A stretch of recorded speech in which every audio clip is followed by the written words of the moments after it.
ಕಾವ್ಯ, ನಿನಗೆ ಆ ಇಂದ ಲಾವರೆಗೂ ಈ ಅಕ್ಷರಗಳೆಲ್ಲ ಚೆನ್ನಾಗಿ ಗೊತ್ತಿದೆ, ಹೌದಾ?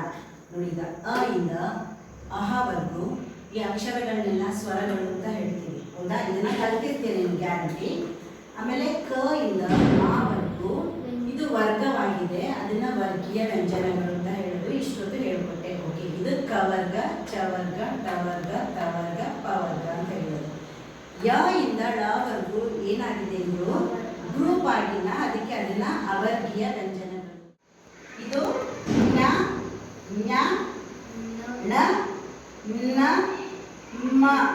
ಈ ಅಕ್ಷರಗಳನ್ನ ಹೇಳ್ಬೇಕಾದ್ರೆ ನಾವೇನ್ ಮಾಡ್ತಾ ಇದ್ವಿ, ಮೂಗಿಂದ ಹೇಳ್ತಾ ಇದ್ದೀವಿ. ಮೂಗಿಗೆ ಇರೋ ಇನ್ನೊಂದು ಪದ ಏನು? ನಾಸಿಕ. ನಾವು ನಾಸಿಕವನ್ನ ಉಪಯೋಗಿಸೋಕ್ಕೆ ಅದನ್ನ ಅನುನಾಸಿಕ ಅಂತ ಹೇಳೋದು. ನಾಸಿಕ ಅಂದ್ರೆ ಮೂಗು, ಆಯ್ತಾ? ಅ ಸೇರಿದಾಗ ಏನಾಗುತ್ತೆ? ಕ.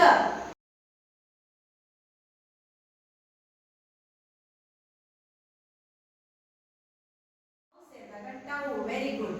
ಟೌ, ಠೌ, ಡೌ, ಢೌ, ಣೌ. ಆಯ್ತಾ? ಈಗ ಈ ತರ ಬರುತ್ತೆ. ಆಮೇಲೆ ಅಗೆ ಈ ತರ ಬರುತ್ತೆ.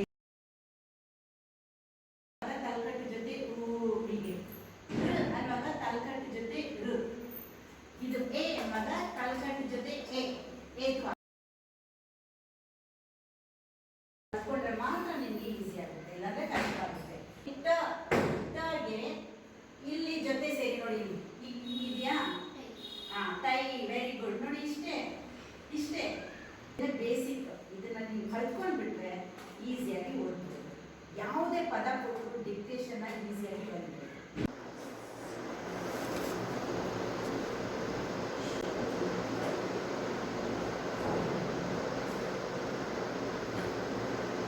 ಆಯ್ತಾ?